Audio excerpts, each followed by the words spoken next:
तिजारा खेलते दूधू की इन्होंने सर हेमंत जी दूधू की इन्होंने स्पेसिफिकली बात करी, वो मैं बता रहा। हाँ। फिर बात करी इन्होंने प्रदेश के कर्जे की, प्रदेश पर कर्जा है 5 लाख करोड़ का, गुजरात फिर 5 जिले बढ़ा रहा है, कर्जा है 7.5 लाख करोड़ का।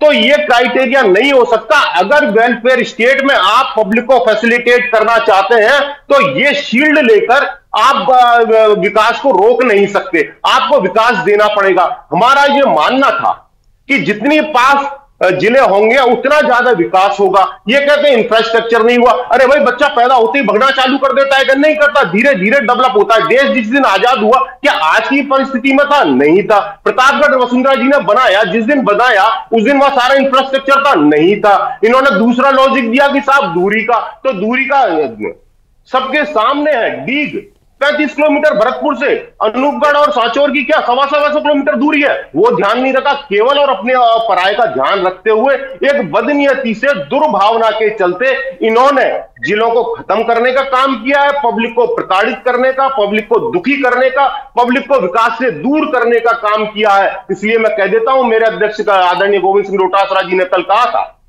कि अभी हम शोक संतप्त है, 7 दिन का राजकीय शोक है। उसके बाद 3 तारीख के बाद कांग्रेस पार्टी संसद से, सदन से लेकर और सड़क तक सरकार के इस निर्णय का विरोध करेगी, आंदोलन करेगी और हमें ना वो मजबूर करेंगे कि जन विरोधी ये जो निर्णय है उसको ये वापस लें। नहीं तो कांग्रेस पार्टी इस निर्णय को लेकर कहीं ना कहीं, मैं आपसे कह दे के माध्यम से निवेदन कर देता हूं कि हम काफी बड़े स्तर पर अपने आंदोलन को लेके जाएंगे और अगर भविष्य में कुछ भी होता है इसको लेकर उसकी जिम्मेदारी सरकार की और सरकार के निर्णय की होगी, क्योंकि जनता आक्रोशित है, दुखी है, पीड़ित है। कुछ भी क्या होता है वो भी स्पष्ट कर दीजिए, भविष्य में कुछ भी होता है मत दीजिए। भविष्य में अगर कुछ भी मैं स्पष्ट कर देता हूँ, भविष्य में मैं कर देता, हाँ मैं कर रहा हूं ना। अगर भविष्य में किसी भी तरह की लॉ एंड ऑर्डर की स्थिति खराब होती है, जनता सड़क पे आती है कुछ, तो वो उसकी पूरी जिम्मेदारी प्रदेश की सरकार की होगी। राकेश जी, इन्होंने 2 बहुत महत्वपूर्ण सवाल उठाए। आपने कहा कि प्रदेश पे कर्ज है,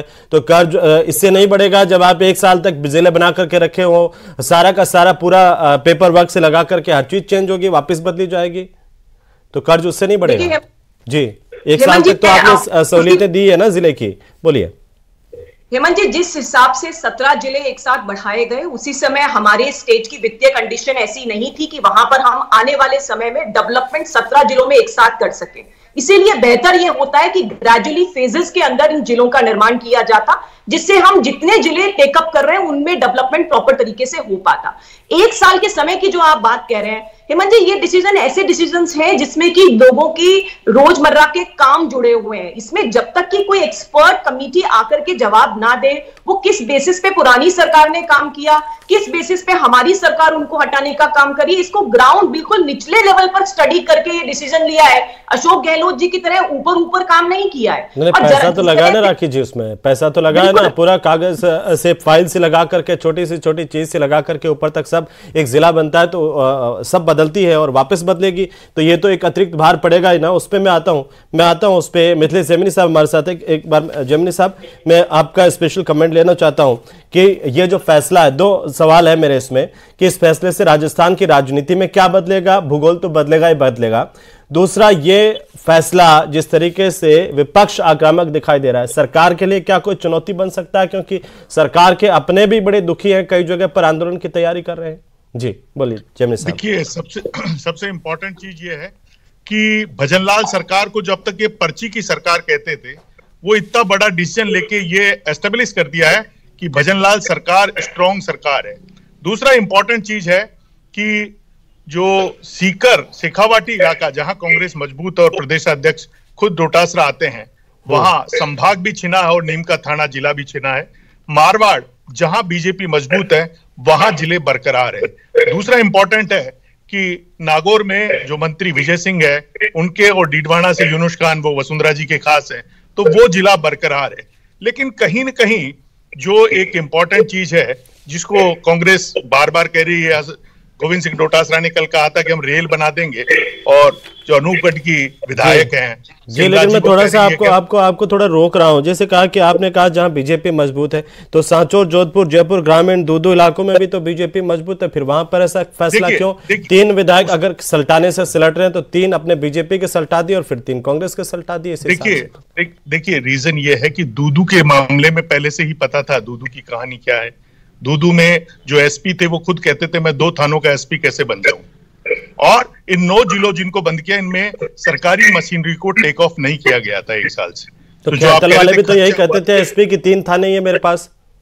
बिल्कुल कहते थे, लेकिन इसमें 2 थाने कहते थे। अब इसमें इंपॉर्टेंट चीज ये है कि अगर कांग्रेस जो प्रदर्शन करती है, जिस तरीके से उपनेता जो प्रतिपक्ष हैं रामकेश मीणा, उनका गंगापुर जिला गया है और वो कह रहे हैं कि हम सवाई माधोपुर से 130 किलोमीटर दूर है, लेकिन इंपॉर्टेंट चीज है कि पब्लिक इससे जुड़ती नहीं है।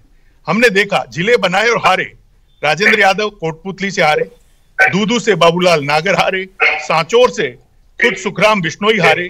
तो ये एक इंपॉर्टेंट चीज है कि चुनाव वोटों का इससे ज्यादा सरोकार नहीं है। अशोक गहलोत जी को उस समय गलत पॉलिटिकल एडवाइस दी गई कि जिले बना दो राज आ जाएगा। आखिरी में जो डिजाइन बॉक्स थी, उस डिजाइन बॉक्स ने जो डिजाइन करके अशोक गहलोत जी को दिया, वो तमाम डिजाइनें उन्होंने लागू कर दी। उनमें ये जिलों वाली भी डिजाइन थी, लेकिन वो डिजाइन कामयाब नहीं हो पाई। अब जहां तक डीग को बनाने का मामला है, वो जरूर एक इशू बन रहा है कि भरतपुर से नजदीक है, ये है, लेकिन इंपॉर्टेंट चीज है कि कहीं न कहीं जो मुख्यमंत्री जी के अटारी के पास में है, गांव में जहां उन्होंने जन्म लिया, उसको ये इशू बनाकर पॉलिटिकल बना सकते हैं। लेकिन जो सबसे अहम चीज है कि जो एक पूर्व मुख्यमंत्री अशोक गहलोत कह रहे हैं कि मध्य प्रदेश में 53 जिले हैं, राजस्थान का भौगोलिक क्षेत्रफल बहुत बड़ा है, तो शायद राजस्थान का टोटल जो क्षेत्रफल है 3,80,000 किलोमीटर है, उसमें 38,000 यानी 10% अकेला जैसलमेर है।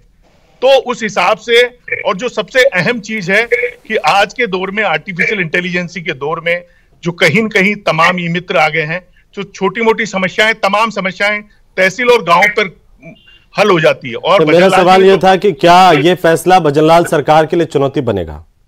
देखिए, चुनौती नहीं बनेगा, इससे भजनलाल सरकार मजबूत होगी। इसके बाद नगर निगम जो 3 किए वो 1 करेंगे, एक राज्य एक चुनाव करेंगे।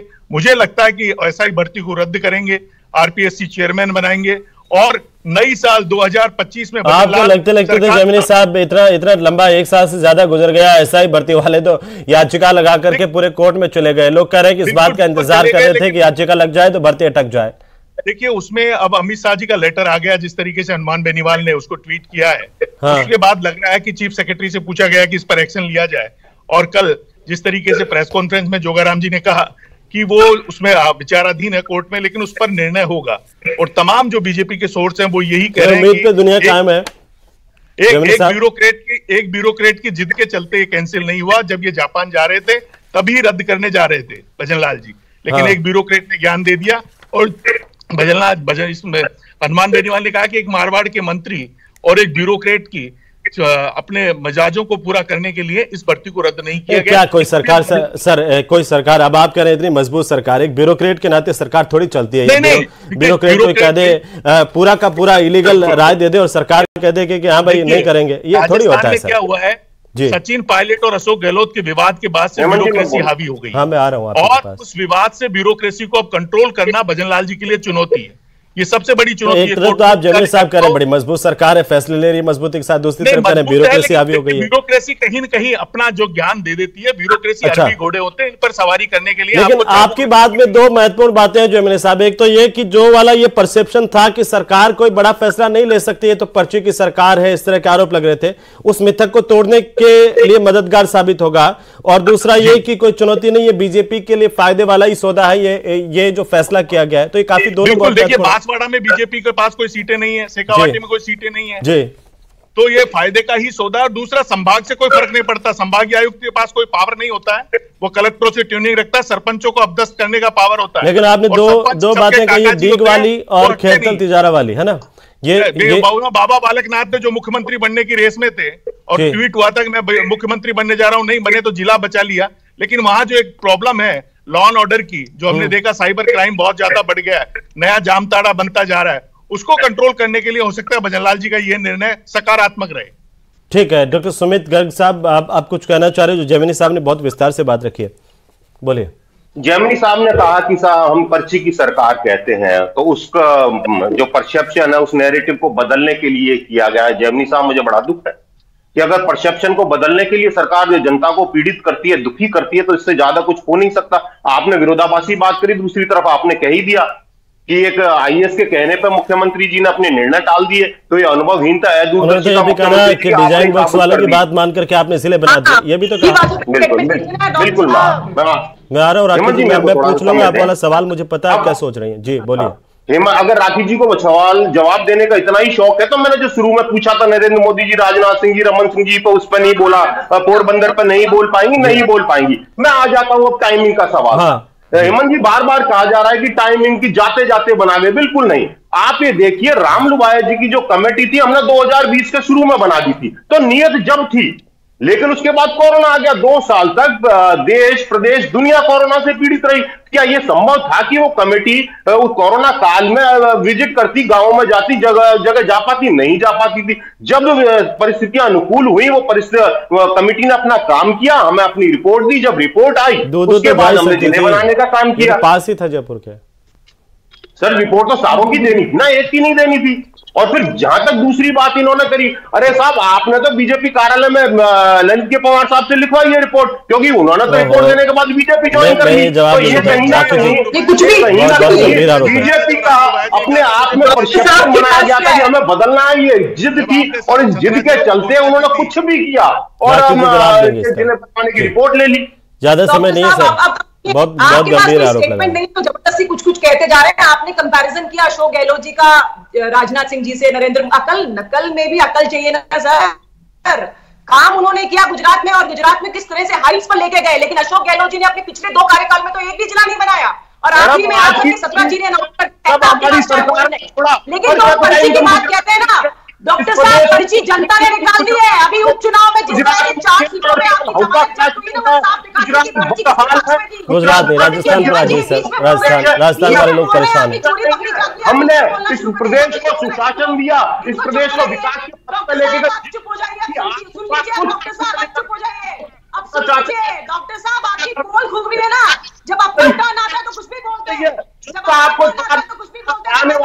जनता ने निकाली है पर्ची, की पर्ची अगर किसी ने निकाली है तो जनता ने निकाली है, और इसीलिए उपचुनाव में 4 सीटों पर आपकी जमानत जब्त हुई थी। और आप 21 सीटों की बात कर रहे हैं, 9 जिलों के अंदर 21 सीटें थी, सिर्फ जीतने के लिए आपने जिले बनाए थे, लेकिन 8 सीटों में सिर्फ कांग्रेस जीत पाई। कांग्रेस ने जनता का काम नहीं किया, इसलिए जनता ने धूल चटाई। और नहीं होता कि दादागिरी करने की जरूरत नहीं है सुमित जी, जनता सुन रही है, क्योंकि आप मेरे आर्ग्यूमेंट सुनना नहीं चाहते। और देखिए, आप जिस तरह से धमकी भरे शब्दों की बात कर रहे थे ना कि अशोक गहलोत की सरकार नहीं है, अगर सड़क पर आए और आपने अगर लॉ एंड ऑर्डर को तोड़ने का प्रयास किया, ये लॉ एंड ऑर्डर तो देखिए